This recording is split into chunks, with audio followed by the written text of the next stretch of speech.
Karim Isfahani, responsable de projet à Bodegas Menade Première. C'est une région qui est assez propre pour faire des grands vins blancs dans la région de Castilla y León, juste à côté de Valladolid. On s'est rendu compte qu'avec le temps, avec la technologie qu'on a aujourd'hui et avec tout le savoir-faire qu'on a au niveau naturel, on arrive à avoir une production de très bons raisins faits d'une façon naturelle avec une plante qui arrive à s'adapter elle-même finalement au changement climatique. Menade Verdejo, c'est notre vin le plus populaire, une plante préphyloxérique qui a disparu. Et aujourd'hui, on a réussi, grâce à des greffes, à retravailler finalement ce raisin. Et le Menade Verdejo, pour moi, ça représente toute cette fraîcheur, cette acidité, ce côté salin, le sucre qui est très équilibré, le fait de vendanger en verre et de croire vraiment en l'évolution du vin dans la bouteille. C'est l'expression la plus naturelle, la plus herbacée, la plus authentique finalement de ces vins jeunes qui se faisaient il y a 40 ou 50 ans. Et Adorado, c'est le retour aux origines. Adorado, c'est le vin de la famille. C'est un vin qui est né en 1894. Les 50 dernières années, les a passées en barrique. C'est un vin sous voile. On a mis le millésime 67 car c'est la dernière fois que ce vin a été muté. C'est un trésor caché. Aujourd'hui, il nous reste 42 fûts. C'est très très limité. C'est un tirage de 800 bouteilles par an, entre Magnum, entre Dame Jeanne et entre bouteilles de 75 centilitres pour les gens qui n'ont pas d'amis. Et c'est un avant et après du projet Menade. C'est grâce à ce vin-là qu'on existe, parce que tout le travail qu'on a réalisé, c'était vraiment pour pouvoir démontrer que le Verdejo, dans son évolution naturelle, nous renvoie vraiment au passé. Donc c'est vrai qu'il y a ce côté très oxydatif dans ce vin-là, et la fraîcheur dans l'autre, mais c'est vrai que c'est un contraste entre le passé et le présent. Ouais, j'adore Cristiano Ronaldo, donc le chiffre 7, ça tombe bien. 7 péchés capitaux, je dois obéir à 6 au moins. Donc ça me parle de cinéma et ça me parle d'un petit peu tout ce que je vois autour de moi. Donc ouais, là j'ai vraiment envie de taper dans les popcorns. Là, mais ça sort sur Netflix ou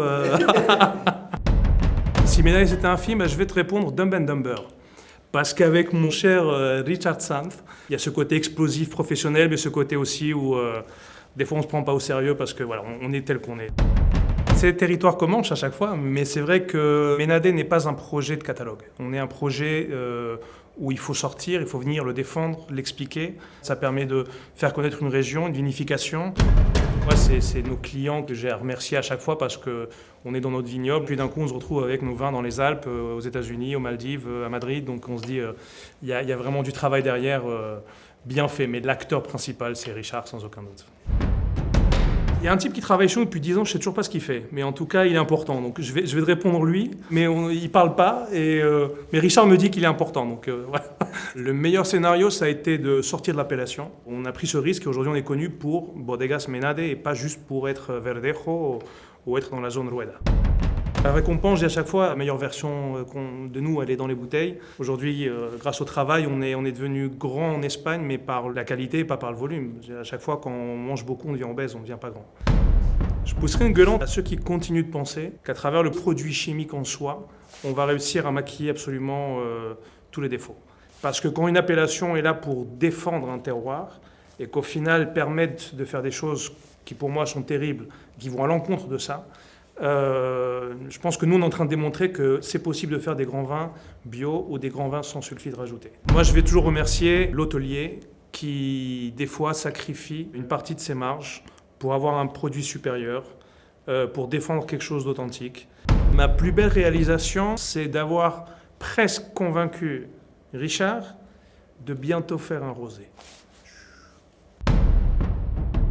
On a fait des greffes de variétés de raisins qui ne sont pas de notre région, pour voir un petit peu si elles s'adaptent au changement climatique. On a nommé ça Bodega Seca, là.